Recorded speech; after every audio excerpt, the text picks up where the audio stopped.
Hello बच्चों। इस video में हम स्टडी करने वाले हैं chapter acids bases and salts class 10 science. और मेरी रिक्वेस्ट है कि वीडियो को एंड तक ज़रूर देखें और आई होप कि वीडियो देखने के बाद ये चैप्टर आपको पूरी तरीके से क्लियर होगा। तो चलिए स्टार्ट करते हैं। सबसे पहले बात करेंगे हम प्रॉपर्टीज़ की। प्रॉपर्टीज़ ऑफ एसिड्स और दूसरी तरफ प्रॉपर्टीज़ ऑफ बेसिस की बात कर लेते हैं।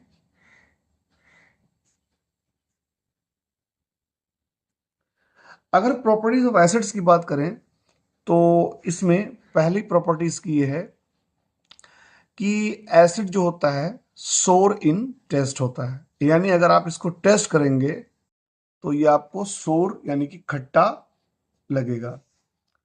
दूसरा इसमें है कि जो एसिड होता है वो ब्लू लिटमस पेपर को या सॉल्यूशन को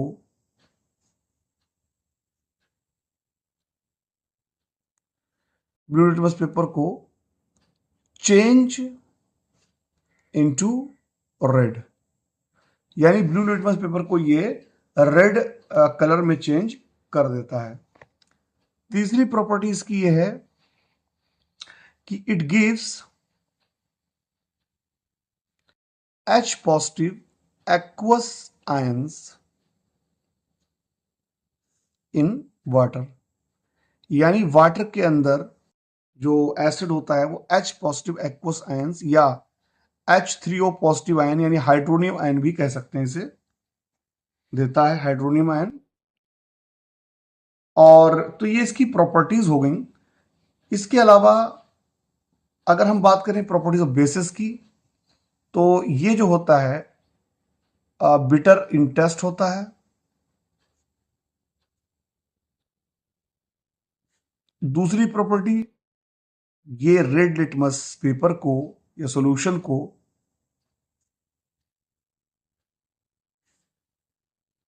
चेंज इनटू ब्लू, यानी कि ब्लू कलर में चेंज कर देता है।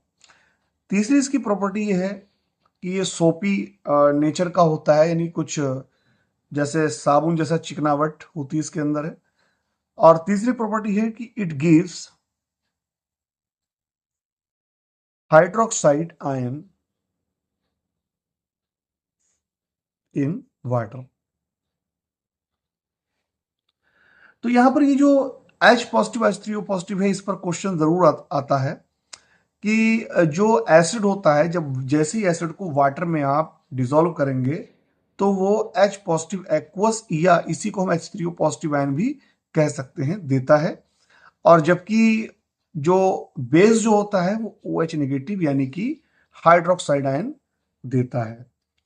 और मैं आपको एक चीज और बता दूं कि जो एसिड और बेसेस हैं ये दोनों इलेक्ट्रोलाइट की कैटेगरी में आते हैं। इलेक्ट्रोलाइट की कैटेगरी में मतलब कि जब ये वाटर के अंदर अपनी मोल्टन स्टेट में ये अपने अपने आयंस में डिसोसिएट हो जाते हैं, dissociate into their ions, into ions या कॉन्स्टिट्यूएंट आयंस में टूट जाते हैं। तो ये इलेक्ट्रोलाइट भी होते हैं और इस वजह से ये इलेक्ट्रिसिटी कंडक्ट करते हैं। अब जो एसिड हैं और बेस, इन दोनों को हम वीक एसिड और स्ट्रॉन्ग एसिड में कैटेगराइज कर सकते हैं। जैसे अगर हम बात करें वीक एसिड की तो ये acid, weak acid, strong acids. तो जो वीक एसिड जो होते हैं इनको हम बेसिकली ये वो एसिड होते हैं जो पूरी तरीके से अपने वाटर में या सॉल्यूशन में आयनाइज नहीं होते हैं। तो weak acids do not ionise in water और strong acids completely ionise in water. अब इसका क्या मतलब हुआ कि जैसे यहाँ पर अगर हम एग्जाम्पल लें वीक एसिड का, तो एसिटिक एसिड CH3COOH, ये इसका एक एग्जाम्पल है। और स्ट्रॉन्ग एसिड का एग्जाम्पल लें तो यहाँ पर हम H2SO4 या HCl भी ले सकते हैं, हाइड्रोक्लोरिक एसिड। तो यहाँ पर अगर आप वाटर में CH3COOH को डालें, हमने मान लीजिए कि यहां पर CH3COOH के 100 मॉलिक्यूल डाल दिए, तो CH3COOH जो है वो अपने कॉन्स्टिट्यूंट जो इसके आयंस है उसमें टूट जाएगा। तो मान लीजिए इसमें से 100 में से सिर्फ 50 मॉलिक्यूल जो थे वो CH3COO नेगेटिव और H पॉजिटिव एक्वस आयन में टूट गए। लेकिन जो बचे हुए जो रिमेनिंग 50 मॉलिक्यूल्स जो बचे हुए हैं वो आयनाइज नहीं होंगे। इसी वजह से इसके अंदर H पॉजिटिव एक्वस आयन का जो कंसेंट्रेशन होता है वो कम होता है, और इसीलिए इनको वीक एसिड कहा जाता है। इसके विपरीत अगर आप स्ट्रॉन्ग एसिड जैसे हाइड्रोक्लोरिक एसिड का देख लें, तो हाइड्रोक्लोरिक एसिड में अगर आप 100 जैसे मॉलिक्यूल डालें वाटर के अंदर, तो 100 के 100 ही सारे H पॉजिटिव और Cl नेगेटिव आयन में टूट जाते हैं। तो ये आपकी जो है वीक और स्ट्रॉन्ग एसिड थे। तो वीक एसिड में अगर हम देखें तो जैसे हमारा जो सीट्रस फ्रूट होते हैं, जैसे लेमन है और ऑरेंज वगैरह है, तो इनके अंदर सिट्रिक एसिड होता है। एप्पल्स के अंदर जो ग्रीन एप्पल होता है उसमें मैलिक एसिड होता है। कर्ड के अंदर लैक्टिक एसिड है। सोर मिल्क के अंदर भी लैक्टिक एसिड है। टैमरिंड के अंदर टर्टरिक एसिड है। ग्रेप्स के अंदर टर्टरिक एसिड है। विनेगर के अंदर एसिटिक एसिड है। तो ये आपको मैंने लिस्ट दी है। तो इसीलिए इनको नेचुरली ऑकरिंग एसिड्स भी कहा जाता है या ऑर्गेनिक एसिड्स भी कहा जाता है। यानी वीक एसिड जो होते हैं बेसिकली जो ऑर्गेनिक एसिड या नेचर में जो अपने आप पाए जाते हैं तो वो होते हैं वीक एसिड। लेकिन कभी कभी जरूरी भी नहीं है ऐसा। तो फिलहाल कहने का मतलब ये है कि हम किसी भी एसिड को हमें टेस्ट नहीं करना चाहिए एकदम से, जब तक हमें उसके बारे में ना पता हो, क्योंकि बहुत सारे एसिड जो हैं ज्यादातर कोरोसिव नेचर के भी होते हैं। कोरोसिव मतलब जो आपको आपकी टिश्यूज को, आपके सेल को डैमेज कर सकते हैं। इसी तरीके से अगर स्ट्रॉन्ग एसिड की अगर हम बात करें, तो इसके एग्जांपल मैंने बताया हाइड्रोक्लोरिक एसिड। और स्ट्रॉन्ग एसिड को हम मिनरल एसिड भी कहते हैं, यानी कि इनको हम मिनरल एसिड्स भी कहते हैं। और इनके एग्जांपल जैसे मैंने बताया आपको, हाइड्रोक्लोरिक एसिड, H2SO4 यानी सल्फ्यूरिक एसिड, और इसी तरीके से nitric acid HNO3, nitric acid, और H3PO4 यानी फास्फोरिक एसिड, फास्फोरिक एसिड। तो ये आपके जो है स्ट्रॉन्ग एसिड है। तो अगर हम बात करें कंसंट्रेटेड और डाइल्यूट एसिड के बारे में, तो कंसंट्रेटेड और डाइल्यूट एसिड का मतलब है कि कंसंट्रेटेड एसिड जो होता है उसका मतलब है कि पतला, सॉरी गाढ़ा, जिसको कहते हैं गाढ़ा, यानी कंसंट्रेटेड एसिड जो होता है। तो जो कंसंट्रेटेड एसिड होता है उसका मतलब होता है गाढ़ा, यानी जिसके अंदर काफी ज्यादा क्वांटिटी एसिड की होती है, तो उसको हम कंसंट्रेटेड एसिड कहते हैं। यानी कि कंसंट्रेटेड एसिड जो है उसका सॉल्यूशन जो है उसमें H positive ions, aqueous ions का जो कंसंट्रेशन होगा, जो उसकी क्वांटिटी होगी, जो उसकी संख्या होगी, वो बहुत ज्यादा होगी। और डाइल्यूट जो है एसिड का मतलब होता है पतला एसिड, यानी उसमें H पॉजिटिव एक्वस आयंस की जो उसका कंसंट्रेशन होगा, जो उसकी संख्या होगी, वो कम होगी। तो इसको हम कहते हैं कंसंट्रेटेड और डाइल्यूट एसिड जो है इसको कहा जाता है। अब अगर यहां पर हम कुछ यूजेस देख लें एसिड के, यूजेस ऑफ एसिड्स, तो देखिए हाइड्रोक्लोरिक एसिड जो है इसका इस्तेमाल हम लोग घरों में टॉयलेट्स और टाइल्स वगैरह साफ करने में करते हैं। इसी तरीके से बहुत सारी जो है टेक्सटाइल इंडस्ट्री जो होती है डाइंग वगैरह में मतलब करने में करते हैं। नाइट्रिक एसिड का अगर इस्तेमाल देख लें हम लोग, तो नाइट्रिक एसिड का इस्तेमाल जो है फर्टिलाइजर बनाने में किया जाता है।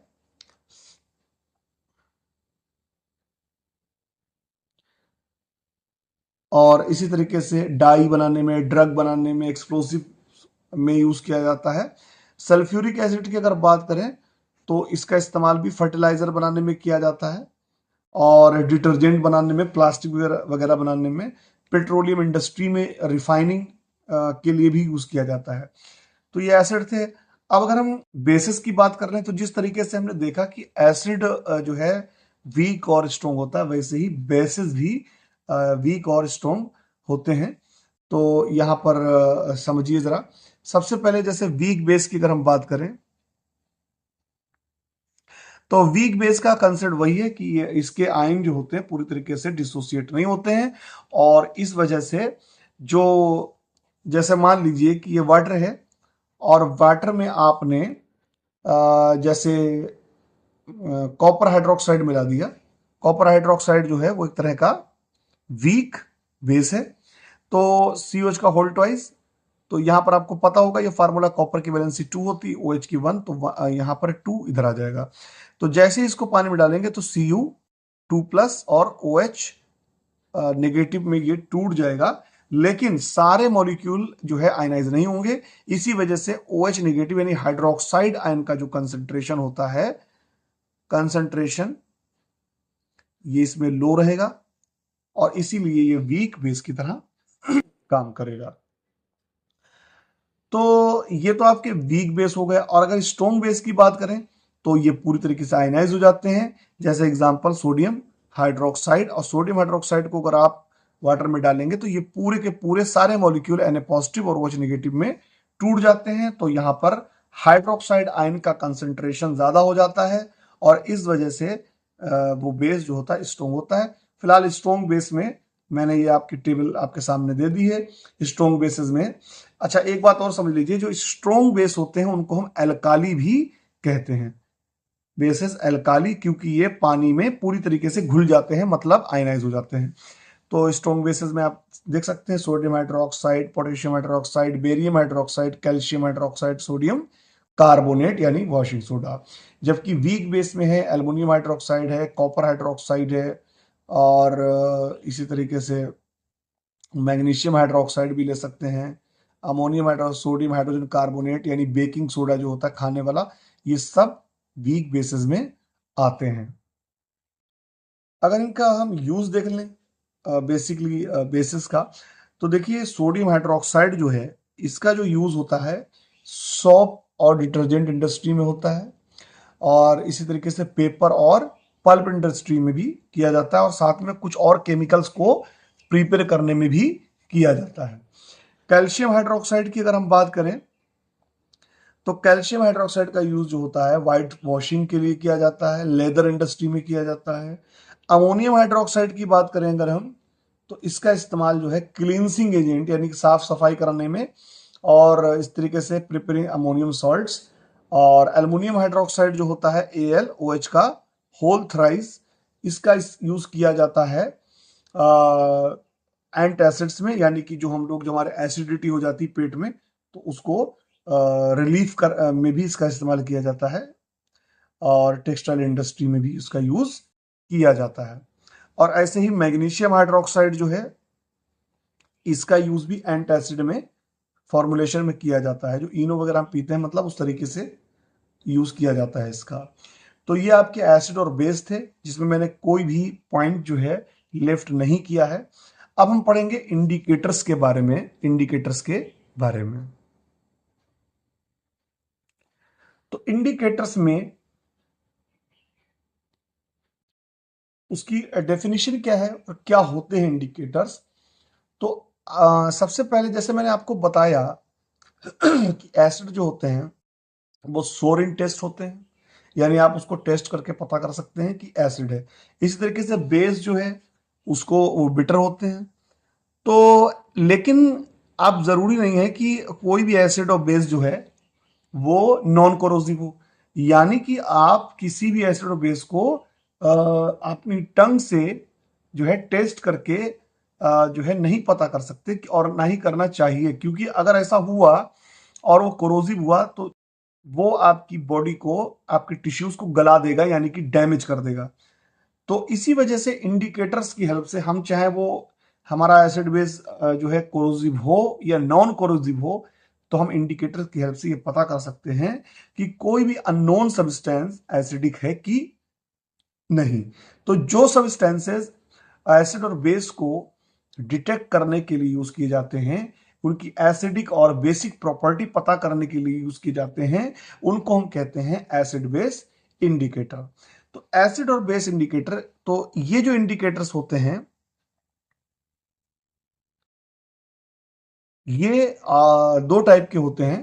पहला जो है नेचुरल हो सकते हैं, नेचुरल इंडिकेटर्स, यानी इसको हम नेचुरली ऑकरिंग भी कह सकते हैं, नेचुरल इंडिकेटर्स। दूसरा होते हैं सिंथेटिक, यानी बनाए गए, जो लैब में तैयार किए जाते हैं। तो ये जो नेचुरल इंडिकेटर है, इसमें जैसे तुम्हारा टर्मरिक है, लिटमस, लिटमस भी जो है वो नेचुरल में ही आता है।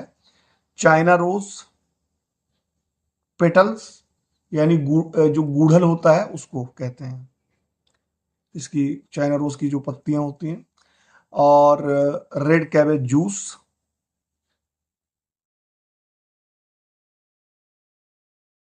यानी लाल जो पत्ता गोभी उसका जूस, ये जो है नेचुरल में आते हैं। इसके अलावा भी होते हैं। और अगर सिंथेटिक की बात करें तो इसमें जो है फेनोल्फथालीन होता है,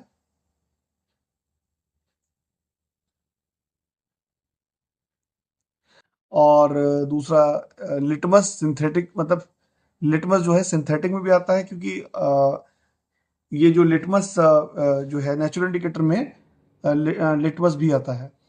तो लिटमस को फिर उसके बाद जो है उसकी सिंथेटिक में उसकी जो है सोक करके और उसकी जो है पेपर स्ट्रिप्स वगैरह बना लेते हैं, तो ये लिटमस जो है सिंथेटिक में भी मतलब आता है। और होता है मेथिल ऑरेंज। तो ये नेचुरल इंडिकेटर में जैसे टर्मरिक है, लिटमस है, चाइना रोज पेटल्स है, रेड कैबेज जूस है और लिटमस है, ये सब मैंने यहाँ पर बता दिया था। तो अब ये किस तरीके से ये क्या करते हैं, कुछ कलर देते हैं ये। जब इनको एसिड और बेस में मिलाया जाता है तो कुछ ये पर्टिकुलर कलर प्रोवाइड कराते हैं, कलर देते हैं। तो देखते हैं कि कौन सा कलर जो है देते हैं, कौन सा इंडिकेटर क्या कलर जो है इंडिकेट करता है। सबसे पहले अगर हम टर्मरिक की बात करें तो टर्मरिक जो होता है न्यूट्रल सॉल्यूशन में येलो होता है। ठीक है, आपने देखा होगा येलो होता है। और यानी कि न्यूट्रल सॉल्यूशन में, अगर जो ना कि एसिड है ना बेस, तो उसे हम न्यूट्रल सॉल्यूशन कहेंगे, तो उसमें टर्मरिक कोई कलर नहीं देगा। यानी टर्मरिक जो है वो उसका जो ओरिजिनल कलर होता है वो येलो होता है, तो वो येलो ही रहेगा। एसिड में अगर टर्मरिक को मिलाएंगे तो एसिड में भी ये टर्मरिक कोई कलर नहीं देता, येलो ही रहेगा। लेकिन बेसिक सॉल्यूशन में अगर हम इसको मिला दें टर्मरिक को, तो यहां पर ये जो कलर जो देगा वो देगा रेड कलर। यही वजह है कि जो हमारे पास वाइट जो हमारे क्लॉथ्स होते हैं, तो कभी कभी उस पर ग्रेवी वगैरह जो है गिर जाती है खाने की, तो वो जिसमें हल्दी होती है, तो जब हम उसको धोते हैं सौंफ से, साबुन से, तो वो रेड कलर का हो जाता है। क्योंकि सौंफ जो होता है वो बेसिक नेचर का होता है, और टर्मरिक जो है वो सौंफ यानी कि बेस के साथ रेड कलर देता है। तो हम ये कह सकते हैं कि जो टर्मरिक है वो एक्चुअली में बेसिक इंडिकेटर है, क्योंकि वो ना तो बता सकता है न्यूट्रल सॉल्यूशन के बारे में और ना एसिड के बारे में। अब अगर हम बात करें चाइना रोज की,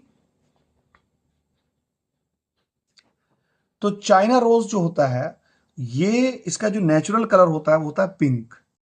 यानी इसका नेचुरल जो कलर होता है, यानी न्यूट्रल में जो है ये पिंक होता है।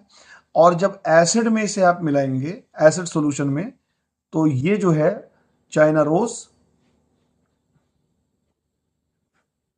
तो चाइना रोज एसिड में जो कलर देगा वो आपका मैजेंटा कलर देगा, मैजेंटा कलर। और बेसिक में ये जो है ग्रीन कलर देगा। इसका मतलब ये हुआ कि न्यूट्रल में ये पिंक रहेगा, एसिड में मैजेंटा हो जाएगा, और बेसिक में ये ग्रीन कलर का हो जाता है। अब अगर बात करें हम सिंथेटिक एसिड बेस इंडिकेटर की, अच्छा इसमें साथ में लिटमस भी देख लेते हैं। जो लिटमस होता है, जैसा कि मैंने पहले भी बता दिया था कि जो रेड सॉल्यूशन होगा लिटमस का जो रेड सॉल्यूशन होगा, तो ये जो है जब एसिड में डालेंगे तो ये एसिड में जो है इसमें कोई चेंज नहीं होगा, यानी एसिड में ये रेड ही रहेगा, लेकिन बेस में इसका कलर हो जाएगा ब्लू। और इसी तरीके से अगर हम ब्लू लिटमस सॉल्यूशन लें, तो ब्लू लिटमस सॉल्यूशन जो है एसिड में हो जाएगा रेड, जबकि बेस में इसका कोई कलर चेंज नहीं होगा, नो कलर इट गिव। तो ये हमारा जो था। अब अगर हम बात करें सिंथेटिक एसिड इंडिकेटर की, तो जैसे मैंने बताया फिनोल्फ्थालीन की अगर हम बात करें,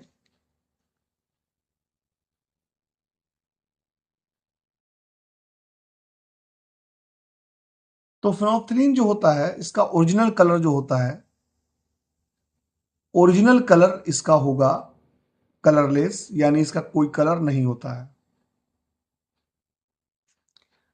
और एसिड में भी ये कलरलेस रहता है, कोई कलर नहीं देता है, लेकिन बेस में इसका कलर हो जाता है पिंक। तो ये भी एक बेसिक इंडिकेटर है फिनोल्फ्थालीन, यानी सिंथेटिक बेसिक इंडिकेटर।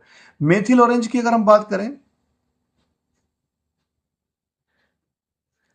तो मेथिल ऑरेंज जो होता है वो इसका जो ओरिजिनल कलर होता है वो ऑरेंज होता है, और एसिड में ये जो कलर देता है रेड, और बेसिक में ये कलर देता है येलो। तो ये आपके इंडिकेटर्स थे। एक इंडिकेटर और है, उसे भी समझ लीजिए, ओला फैक्ट्री इंडिकेटर्स।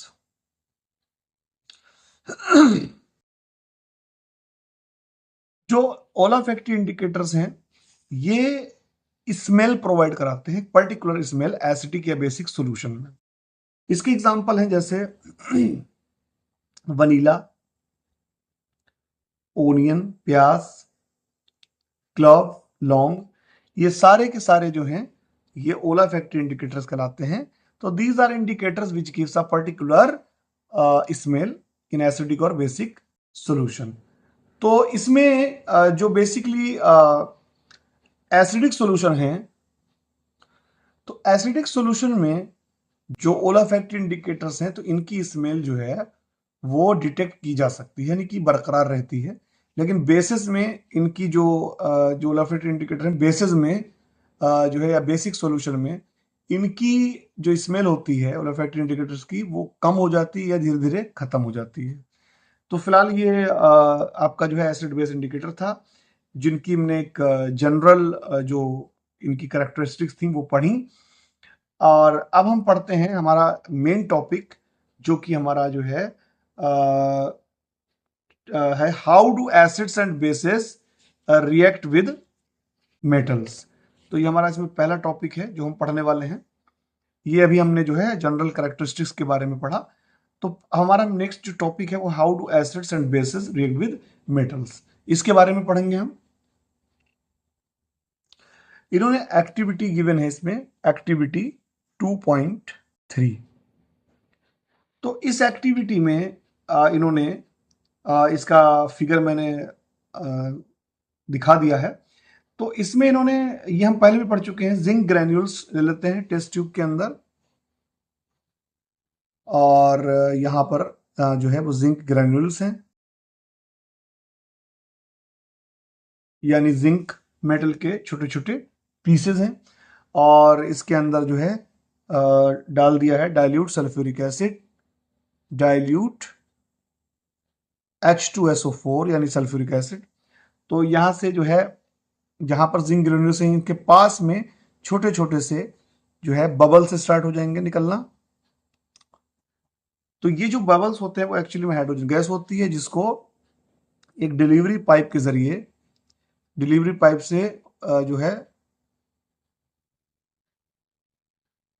ले जाते हुए यहां पर हमारे पास एक साबुन का घोल होता है, यानी कि सोप सॉल्यूशन, उसके अंदर इसको जाके इमर्स कर देते हैं। तो ये जो हाइड्रोजन गैस होती है इसके बबल्स बन बनकर बाहर निकलेंगे। जब यहाँ पर कैंडल लेके आएंगे तो ये हाइड्रोजन गैस जो होती है इसके अंदर ये बर्न होगी पॉप साउंड के साथ, छोटे छोटे पटाखे जैसे होते हैं पॉप साउंड के साथ कैंडल से जलना स्टार्ट हो जाएंगे। तो यहां पर जो रिएक्शन होगी वो रिएक्शन जो है जिंक प्लस H2SO4, ये पढ़ भी चुके हैं आप पहले। तो यहां पर जिंक जो होगा वो हाइड्रोजन को डिस्प्लेस कर देगा क्योंकि जिंक ज्यादा रिएक्टिव है। मैंने आपको जो पहला चैप्टर था उसमें इसको समझाया भी था। तो जिंक हाइड्रोजन को डिस्प्लेस कर, because zinc is more reactive than hydrogen. तो ये Zn SO4 बन जाएगा क्योंकि जिंक की वैलेंसी भी 2 होती है और SO4 की भी 2 होती है। तो सिंपल रेशियो यहां ले लेंगे 1:1। तो जिंक सल्फेट और प्लस हाइड्रोजन गैस यहां बाहर आ जाएगी। तो इसका यह मतलब हुआ है कि अगर आप किसी भी मेटल की किसी भी एसिड के साथ अगर रिएक्ट कराते हैं जनरली, तो डाइल्यूट एसिड के साथ जैसे, तो इसकी जनरल रिएक्शन हो जाएगी मेटल प्लस एसिड, इससे बनता है सॉल्ट और साथ में ये हाइड्रोजन गैस इसमें निकलती है। लेकिन ये हाइड्रोजन गैस हर मेटल के साथ नहीं निकलेगी, उसी मेटल के साथ निकलेगी जो मेटल हाइड्रोजन से ज्यादा रिएक्टिव होता है एक्टिविटी सीरीज में। सेम जो है इसमें एक्टिविटी 2.4 है।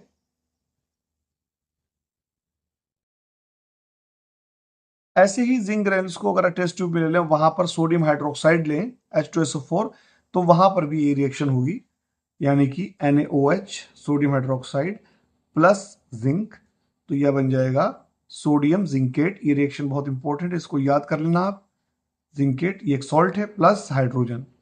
लेकिन ये जो रिएक्शन है, जैसा कि मैंने बताया कि चाहे एसिड ले चाहे आप बेस लें, तो ये जो हाइड्रोजन गैस है वो हर केस में जो है इवॉल्व नहीं होगी। ये उन्हीं केस में होगी जिसमें मेटल जो है हाइड्रोजन से ज्यादा रिएक्टिव होगा। तभी वही मेटल जो हाइड्रोजन से ज्यादा रिएक्टिव होगी वही मेटल बेस और एसिड से हाइड्रोजन को जो है इवॉल्व करा पाएगी या डिस्प्लेस करा पाएगी। अब जो हमारा नेक्स्ट टॉपिक है उसमें हम पढ़ने वाले हैं कि जो मेटल कार्बोनेट्स होते हैं और मेटल हाइड्रोजन कार्बोनेट्स होते हैं वो एसिड्स के साथ कैसे रिएक्ट करते हैं। तो जो कार्बोनेट होता है वो एक रेडिकल होता है और इसकी वैलेंसी 2- होती है, यानी 2 नेगेटिव, जबकि बाइकार्बोनेट या हाइड्रोजन कार्बोनेट जो है वो HCO3 होता है और इसकी वैलेंसी -1 होती है। तो जब कार्बोनेट और HCO3 नेगेटिव यानी कि हाइड्रोजन कार्बोनेट के साथ मेटल जो है बॉन्ड बना लेता है, आयनिक बॉन्ड, तो ये जो है मेटल कार्बोनेट या मेटल हाइड्रोजन कार्बोनेट कहलाता है। जैसे यहाँ पर सपोज कर लीजिए कि सोडियम कार्बोनेट की अगर हम बात करें, तो यहाँ पर सोडियम की जो वैलेंसी होती है वो +1 होती है, तो इसका फार्मूला बन जाएगा Na2 जो है वो यहाँ पर आ जाएगा, यानी क्रिस क्रॉस हो जाएगा, Na2CO3, ये बन जाएगा सोडियम कार्बोनेट। ऐसे ही अगर HCO3 के साथ सोडियम आके ऐड होगा तो Na सोडियम की वैलेंसी भी 1 और हाइड्रोजन कार्बोनेट की भी वैलेंसी 1। तो जैसे मैंने पहले बताया था फार्मूला बनाने के लिए जो वैलेंसी होती है वो एक्सचेंज हो जाती है, तो 1 यहाँ पर आ जाएगा और इसका 1 यहाँ पे आ जाएगा, तो ये सीधा सीधा NaHCO3 ही रहेगा। तो इसके लिए जो है एक एक्टिविटी यहां पर दी है, एक्टिविटी नंबर 2.5। इसमें जो है आपको टेस्ट ट्यूब लेना है। मैंने साइड में इसका जो है फिगर दिखा दिया है। तो इसमें 2 टेस्ट ट्यूब लेनी है और A और B उसको नाम दे देना है, और सोडियम कार्बोनेट लेना है 0.5 ग्राम टेस्ट ट्यूब A में। और जैसे मान लीजिए हमारे पास टेस्ट ट्यूब ये A है और इधर टेस्ट ट्यूब B है, तो A में जो है सोडियम कार्बोनेट लेना है, यानी कि Na2CO3 0.5 ग्राम, जबकि B में जो है सोडियम हाइड्रोजन कार्बोनेट लेना है या बाइकार्बोनेट, इसे भी 0.5 ग्राम लेना है। अब इसमें जो है 2 ml डाइल्यूट HCl हमें लेना है, 2 ml हाइड्रोक्लोरिक एसिड दोनों में हमें डाल देना है। तो आप क्या ऑब्जर्व करते हैं, और इसमें से जो गैस निकलेगी उस गैस को हमें पास कराना है लाइम वाटर से, यानी ये कहीं पर भी मतलब लाइम वाटर होगा तो इसमें से हमें, जैसे मैंने इसमें सेटअप में दिखाया गया है इसमें, तो लाइम वाटर से हमें इसको पास कराना है। इसमें लाइम वाटर है, तो जब लाइम वाटर से इसको पास कराएंगे तो क्या होगा, तो यहां पर जो रिएक्शन दी हुई है, सबसे पहले रिएक्शन हम देखेंगे। तो टेस्ट ट्यूब जो ए है हमारा, इसमें क्या होगा कि जो सोडियम कार्बोनेट होगा Na2CO3, ये सॉलिड होगा, इसके अंदर जो है HCl, इसमें बैलेंस रिएक्शन लिख देता हूं मैं, 2 मॉलिक्यूल HCl के होंगे। एक्वस, एक्वस का मतलब सोल्यूशन, और उसके बाद इसमें जो है एक तो सॉल्ट बनेगा 2NaCl प्लस इसके अंदर वाटर और कार्बन डाइऑक्साइड गैस रिलीज होती है इसके अंदर। सेम बिल्कुल रिएक्शन सोडियम हाइड्रोजन कार्बोनेट के साथ भी होगा, NaHCO3 solid plus HCl aqueous, यानी कि सॉल्यूशन की बात हो रही है, ये सोडियम क्लोराइड बनेगा यहाँ, ये सॉल्ट है, प्लस सॉल्ट के बारे में डिटेल में मैं आपको बताऊंगा जब मैं स्पेशली जो सॉल्ट का एक टॉपिक इसमें दिया हुआ है तो उसमें हम जो है इसके बारे में पढ़ेंगे। Plus H2O plus carbon dioxide gas. तो इसकी जो जनरल रिएक्शन है वो ये है कि चाहे ये आपका मेटल कार्बोनेट कहलाता है, ये मेटल हाइड्रोजन कार्बोनेट, यानी कोई भी मेटल यहां पर हो सकती है, कैल्शियम हो सकती है और भी हो सकती हैं। तो इसकी जो जनरल रिएक्शन है उसमें जो मेटल कार्बोनेट या मेटल हाइड्रोजन कार्बोनेट, इसके साथ जब एसिड के साथ रिएक्शन कराई जाती है तो इसमें सॉल्ट बनता है प्लस वाटर और कार्बन डाइऑक्साइड बनती है। इसकी जनरल रिएक्शन है। अब यहां पर जो है ये जो कार्बन डाइऑक्साइड जो गैस इसमें रिलीज हो रही है, अगर इस कार्बन डाइऑक्साइड गैस को आप लाइम वाटर से पास कराते हैं, लाइम वाटर एक्चुअली में कैल्शियम हाइड्रोक्साइड होता है, CaOH का होल ट्वाइस, इसका एक एक्वस सोल्यूशन, यानी पानी के अंदर, पानी चूने का पानी भी कह सकते हैं इसे। तो कैल्शियम हाइड्रोक्साइड जो हम पीछे पढ़ चुके हैं, कैल्शियम हाइड्रोक्साइड जो है जब इससे हम इसको पास कराते हैं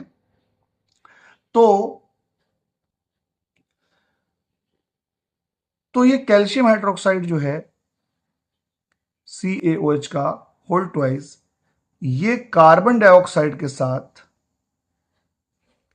रिएक्शन करके कैल्शियम कार्बोनेट, ये वाइट प्रेसिपिटेट बनाता है और वाटर मॉलिक्यूल बनता है इसमें। इसका मतलब यह है कि अगर आप कार्बन डाइऑक्साइड गैस को लाइम वाटर यानी चूने के पानी में पास कराएंगे तो कैल्शियम कार्बोनेट बन जाता है, जो कि एक प्रेसिपिटेट होता है। और प्रेसिपिटेट के बारे में मैं आपको बता चुका हूं कि प्रेसिपिटेट जो है एक ऐसा सॉलिड जो सॉल्यूशन के अंदर डिसॉल्व ना हो, यानी वाटर के अंदर डिसॉल्व ना हो, तो उसको हम कहते हैं प्रेसिपिटेट। और इसी वाइट प्रेसिपिटेट की वजह से जो है चूने का पानी जब कार्बन डाइऑक्साइड उसके अंदर पास कराई जाती है, या अगर हम उसमें ब्लो करें, फूकें कोई चीज, तो हमारे माउथ से भी जो है कार्बन डाइऑक्साइड जाती है। इसी वजह से जो चूने का पानी यानी कि लाइम वाटर जो है वो मिल्की हो जाता है। तो ये बन जाता है। लेकिन अगर आप इसी कार्बन डाइऑक्साइड को, अगर आप एक्सेस में ले लें यानी ज्यादा ले लें तो क्या होगा, तो जैसे मैंने आपको बताया, जैसे ये रिएक्शन अभी मैं लिख देता हूं फिर से, CaOH का whole twice plus carbon dioxide, तो इससे कैल्शियम कार्बोनेट बन गया जो कि एक वाइट प्रेसिपिटेट है, और बनता है H2O।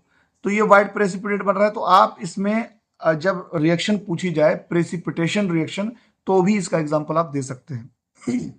लेकिन अगर यही कार्बन डाइऑक्साइड एक्सेस में पास कराई जाए, तो एक्सेस का मतलब ये हुआ कि जितने मॉलिक्यूल, जितने इसके मॉलिक्यूल्स लाइम वाटर के मॉलिक्यूल यानी कैल्शियम हाइड्रोक्साइड के मॉलिक्यूल के साथ जो रिएक्शन करके ये बना देंगे कैल्शियम कार्बोनेट और वाटर, लेकिन जो बचे हुए कार्बन डाइऑक्साइड मॉलिक्यूल होंगे वो इसी कैल्शियम कार्बोनेट के साथ रिएक्शन कर लेंगे, कैल्शियम कार्बोनेट के साथ रिएक्शन करके, और ये प्लस वाटर के साथ रिएक्शन करके, यानी जो बचे हुए कार्बन डाइऑक्साइड के मॉलिक्यूल होंगे वो कैल्शियम कार्बोनेट और वाटर के साथ रिएक्ट करके बना लेते हैं कैल्शियम हाइड्रोजन कार्बोनेट।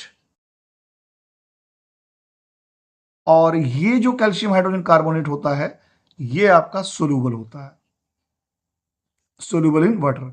यानी अगर क्विक लाइम वाटर में अगर आप एक्सेस में बहुत ज्यादा कार्बन डाइऑक्साइड पास करा दें तो उस कंडीशन में वहां पर कैल्शियम बाइकार्बोनेट या कैल्शियम हाइड्रोजन कार्बोनेट बन जाएगा, जो कि वाटर के अंदर सोल्यूबल होता है। अब यहां पर एक बात और है, इन्होंने कहा है कि लाइम स्टोन, चौक, मार्बल, ये सभी लाइमस्टोन, चौक और मार्बल जो हैं वो कैल्शियम कार्बोनेट के जो है अलग अलग फॉर्म होते हैं। यानी उनका फार्मूला लाइमस्टोन, चौक और मार्बल जो है, इन तीनों का फार्मूला CaCO3 यानी कैल्शियम कार्बोनेट होता है। ये बात आपको याद रखनी है। सभी मेटल कार्बोनेट्स और हाइड्रोजन कार्बोनेट जो हैं वो एसिड के साथ रिएक्ट करके, जैसे मैंने बताया, तो जब एसिड के साथ रिएक्ट करते हैं तो वो सॉल्ट देंगे और कार्बन डाइऑक्साइड गैस रिलीज होगी और वाटर उसमें से मॉलिक्यूल बनेगा। अब इसमें है नेक्स्ट हमारा, how do acids and bases react with each other. यानी नेक्स्ट टॉपिक जो हमारा है इसमें यह है कि एसिड और बेस आपस में कैसे रिएक्ट करते हैं।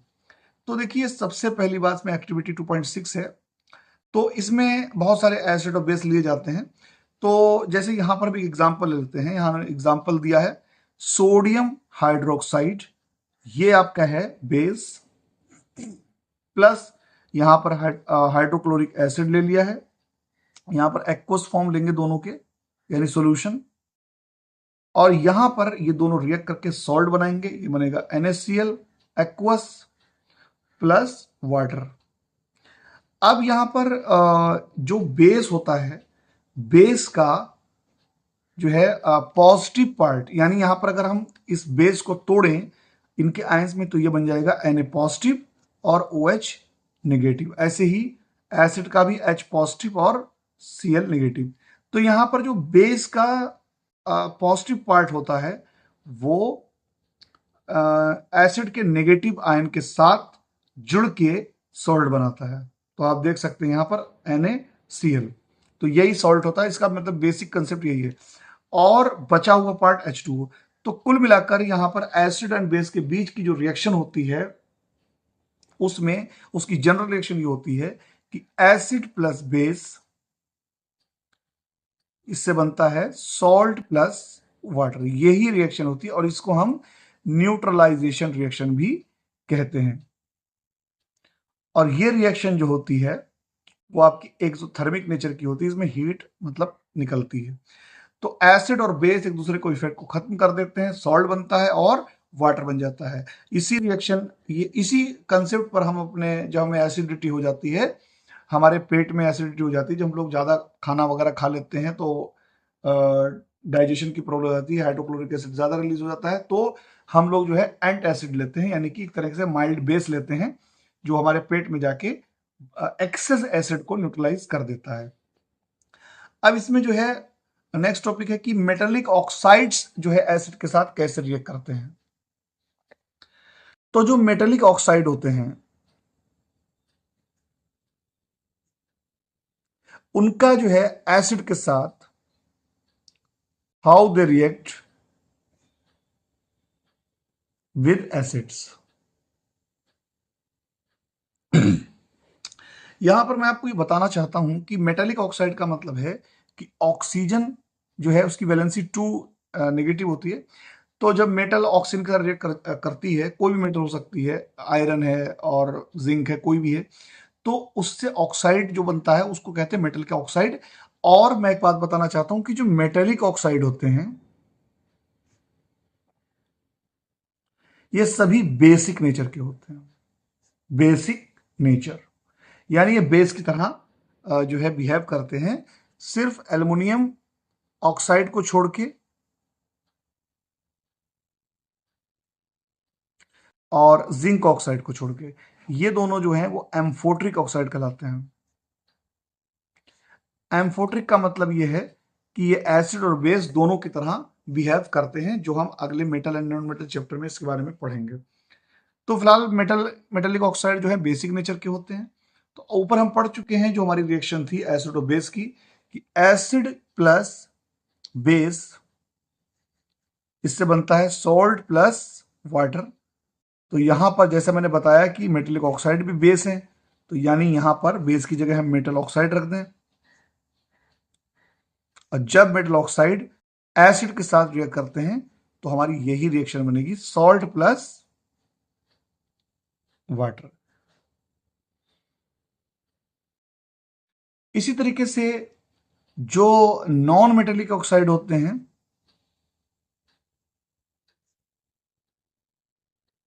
ये एसिड की तरह, ये मतलब एसिडिक नेचर के होते हैं, जैसे कि सल्फर डाइऑक्साइड, जैसे कि कार्बन डाइऑक्साइड। तो अब इनको जब एसिड मानेंगे तो ये रिएक्शन फिर हम कर सकते हैं। एसिड की जगह हम रख दें नॉन मेटल ऑक्साइड, यानी नॉन मेटल ऑक्साइड। तो ये एसिड नेचर के होते हैं, एसिड प्लस बेस, इससे सॉल्ट और वाटर फॉर्म होता है। तो ये आपका जो है अभी तक जो टॉपिक थे, इसमें अभी जो है कुछ इंटेक्स क्वेश्चन है, लेकिन मैं सोच रहा हूं कि इंटेक्स क्वेश्चन और एक्सरसाइज क्वेश्चन एक साथ मैं आपको करवाऊंगा। तो इसमें जो हमारा अगला टॉपिक है वो है, what do all acids and all bases have in common. यानी एसिड और बेसिस में क्या ऐसी चीज होती है जो कॉमन होती है। तो इसके लिए जो एक्टिविटी 2.8 है उस पर हम ध्यान देते हैं।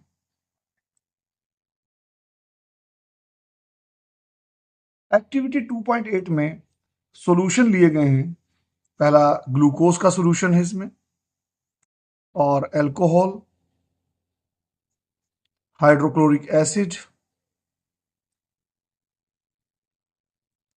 और सल्फ्यूरिक एसिड,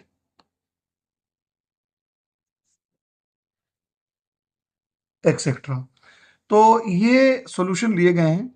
उसके बाद इसमें जिस तरीके के में इसमें फिगर में दिखाया गया है, एक सेटअप बनाना है। तो यहाँ पर एक मैं आपको समझा दे रहा हूँ, एक बीकर ले लिया यहाँ पर, और इसके अंदर जो है एक रबर कॉर्क लगा दिया। ये आपका रबर कॉर्क है,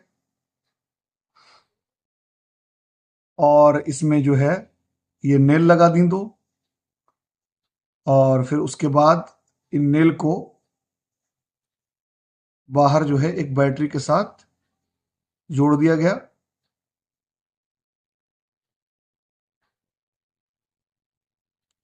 और यहां पर एक बल्ब लगा दिया गया, और फिर उसके बाद एक स्विच है ये, और फाइनली इसको एक सर्किट को कंप्लीट कर दिया गया।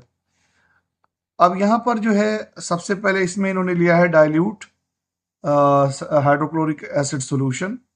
तो यहां पर जैसे ही ये डाइल्यूट हाइड्रोक्लोरिक एसिड सॉल्यूशन लिया, यहां पर डाइल्यूट HCl सॉल्यूशन, तो ये कह रहे हैं उसके इसमें वन बाय वन जो है हम ग्लूकोज डालेंगे, अल्कोहल डालेंगे, HCl सल्फ्यूरिक एसिड। तो क्या होगा इसमें? तो इसमें आप जैसे ही HCl सॉल्यूशन डालेंगे, तो मैं आपको एक चीज और बताना चाहता हूं कि जो हाइड्रोक्लोरिक एसिड है वो एक तरीके का एसिड है, और सल्फ्यूरिक एसिड भी एसिड है। तो ये जो एसिड होते हैं और बेस, बेस यानी एसिड एंड बेसिस, ये एक्चुअली में इलेक्ट्रोलाइट के कैटेगरी में आते हैं, इलेक्ट्रोलाइट की कैटेगरी में आते हैं, और साथ में सॉल्ट भी, यानी एक तरीके के आयनिक कंपाउंड है। तो यहां पर जो एसिड होगा, एसिड हाइड्रोक्लोरिक एसिड जो है वो H पॉजिटिव और Cl नेगेटिव में टूट जाएगा। यानी हाइड्रोक्लोरिक एसिड जो होगा, तो HCl जो है H पॉजिटिव और Cl नेगेटिव में आयन में जो है डिसोसिएट हो जाता है। और जैसे ही आप यहाँ पर स्विच ऑन करेंगे तो ये अंदर सॉल्यूशन के अंदर जो है H पॉजिटिव Cl नेगेटिव जो है ये आयन जो है इलेक्ट्रिसिटी को कंडक्ट करने लगेंगे और इस वजह से ये बल्ब जो है वो ग्लो हो जाएगा।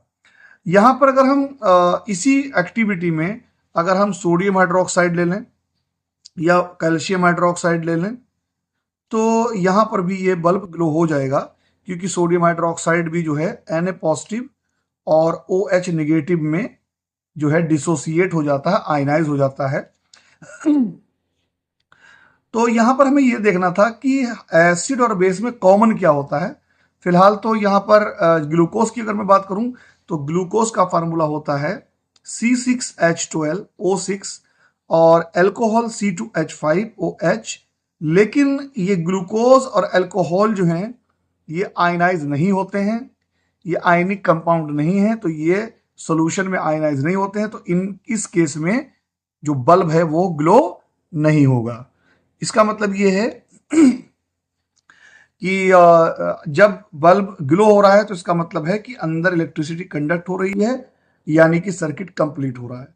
लेकिन हमें ये देखना था कि इसमें कॉमन क्या होता है। तो जैसे मैंने जो यहाँ पर हाइड्रोक्लोरिक एसिड बताया तो वो H पॉजिटिव Cl नेगेटिव टूट गया। इस तरीके से H2SO4 अगर आप ले लें तो वो टूट जाएगा 2H positive plus sulphate 2 negative में।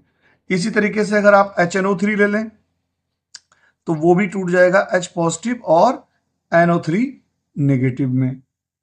तो इसी तरीके से अगर आप एसिटिक एसिड ले लें CH3COOH तो वो आपका आयनाइज हो जाएगा CH3COO नेगेटिव और H पॉजिटिव आयंस में।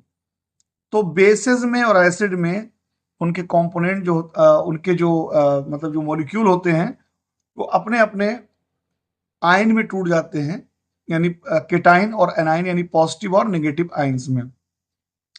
और इनमें कॉमन ये होता है कि जो भी एसिड होता है वो हमेशा आयनाइज होके H पॉजिटिव आयन जरूर देता है, और इसी तरीके से जो आपका बेस होता है वो टूट कर आयनाइज होकर हाइड्रोक्साइड आयन जरूर देता है। तो यहाँ पर जो एसिड सबसे पहले अब हम ये देखते हैं कि what happens to an acid और बेस इन वाटर सॉल्यूशन, कि एसिड और बेस जो है उसके साथ क्या होता है वाटर सॉल्यूशन में। तो जैसा कि मैं इसके बारे में बता भी चुका हूं कि अगर जैसे HCl आपने डाल दिया तो वाटर के साथ, यानी कि HCl यानी हाइड्रोक्लोरिक एसिड का वाटर के साथ जो सॉल्यूशन होता है तो वो आपका जो है H3O पॉजिटिव आयन देता है। यानी यहां से जो H पॉजिटिव निकलेगा वो H पॉजिटिव वाटर के एक मॉलिक्यूल के साथ जुड़ के H3O पॉजिटिव आयन बना लेता है। तो चाहे तो इसको H3O पॉजिटिव आयन बोल दें, या इसी को चाहे तो H पॉजिटिव एक्वस आयन भी हम कह सकते हैं। इसी तरीके से सोडियम हाइड्रोक्साइड जो है वो वाटर में आपका Na positive aqueous plus OH negative aqueous ion देता है। यहां पर जो एक्टिविटी 2.9 है उसमें ये कह रहे हैं कि एक टेस्ट ट्यूब में आप जो है एक टेस्ट ट्यूब ले लें, उसके अंदर 1 ग्राम सोडियम क्लोराइड ले लें, और ये जो टेस्ट ट्यूब है ये बिल्कुल ड्राई होनी चाहिए, और उसके बाद इसके अंदर कुछ सल्फ्यूरिक एसिड की ड्रॉप्स डालें आप, यानी कि H2SO4 कंसंट्रेटेड। उसके बाद आप क्या ऑब्जर्व करते हैं, एक गैस बाहर आएगी। तो एक्चुअली में क्या होता है कि जब सोडियम क्लोराइड में H2SO4 डाला जाता है तो यहां पर जो है हाइड्रोक्लोरिक गैस निकलती है, और साथ में NaHSO4 यानी सोडियम बाइसल्फेट बन जाता है। ये हाइड्रोक्लोरिक एसिड गैस जो होती है ये बिल्कुल ड्राई गैस होती है। मतलब कहने का ये है कि इसमें ये जो हाइड्रोक्लोरिक एसिड जो गैस है इसमें अगर आप लिटमस पेपर लेके आएंगे, यानी कि यहाँ पर ब्लू लिटमस पेपर लेके आए तो ये रेड कर हो जाना चाहिए था, लेकिन यहाँ ऐसा नहीं होगा। क्यों? क्योंकि यहाँ पर कोई भी वाटर नहीं है, क्योंकि हाइड्रोक्लोरिक एसिड जो है वो वाटर सॉल्यूशन में ही जो है वो H पॉजिटिव और Cl नेगेटिव आयन देता है। एक चीज मैं और बताता हूं यहाँ पे कि ये टॉपिक भी दिया हुआ है आपके एक्टिविटी 2.10, एक्टिविटी 2.10 कि जो डाइल्यूशन होता है एसिड का, यानी कि अगर आप जब डाइल्यूशन करते हैं एसिड का तो वो एक तरह का हाईली एक्सोथर्मिक रिएक्शन होती है। जैसे यहां पर हाइड्रो H2SO4 है, अब उसको आप डाइल्यूट कर रहे हैं, मतलब उसके अंदर पानी मिला रहे हैं, तो उसमें बहुत ज्यादा हीट जो है इवॉल्व होती है, हीट इवॉल्व। तो ये जो हीट होती है वो इसका अमाउंट काफी ज्यादा होता है। यही रीजन है कि जब भी आपको डाइल्यूशन करना हो एसिड का तो हमें एसिड के अंदर वाटर नहीं मिलाना चाहिए, बल्कि वाटर में एसिड को स्लोली स्लोली जो है थोड़ा थोड़ा करके हमें उसमें मिलाना चाहिए, मिक्स करना चाहिए और साथ में एजिटेट करते रहना चाहिए, यानी उसको चलाते रहना चाहिए। क्योंकि अगर if we add the water directly in the acid, huge amount of heat will evolve, and due to this heat the acid may splash, acid इधर उधर बिखर सकता है, आपकी बॉडी पर आ सकता है, और जिस कंटेनर में रखा गया है वो पूरा कंटेनर जो है ब्रेक हो सकता है, उससे एक्सीडेंट हो सकता है। तो इसी कारण जो है एसिड में वाटर को नहीं मिलाना चाहिए डाइल्यूशन के लिए, बल्कि वाटर में एसिड थोड़ा थोड़ा करके मिलाना चाहिए और साथ में उसे हमें एजिटेट करते रहना चाहिए, चलाते रहना चाहिए, मिक्स करते रहना चाहिए। डाइल्यूशन में होता क्या है, डाइल्यूशन में जो H3O पॉजिटिव या OH नेगेटिव, मतलब ये बेस के साथ भी होता है ऐसा। तो अगर जैसे यहां पर एसिड है तो इसमें जो भी H3O पॉजिटिव आयन है, यानी H पॉजिटिव एक्वस आयन, और साथ में बेस के केस में OH नेगेटिव आयन, तो इनका कंसंट्रेशन जो है वो कम होने लगता है। कि जैसे कि मान लीजिए 1 लीटर में, जैसे यहां पर आप छोटी छोटी कुछ बॉल्स हैं, जो 1 लीटर में 4 बॉल हैं, तो ये कंसंट्रेशन मान लिया हमने 4 बॉल्स पर लीटर। लेकिन यहां पर अगर हमने 1 लीटर और ऐड कर दिया तो यहां हो गया 4 बॉल्स पर 2 लीटर। तो 4 बॉल्स पर 2 लीटर कंसंट्रेशन कम है, क्योंकि 2 लीटर में 4 बॉल हैं और पहले वो 1 लीटर में 4 बॉल्स थी। तो बच्चों ये जो है एसिड बेस और सॉल्ट चैप्टर का फर्स्ट पार्ट था। अगले पार्ट में हम जितने भी टॉपिक्स बचे हैं और साथ में इंटेक्स क्वेश्चन को भी कवर करेंगे। मेरी आपसे रिक्वेस्ट है कि वीडियो को लाइक करें और चैनल को सब्सक्राइब ज़रूर करें। Thank you.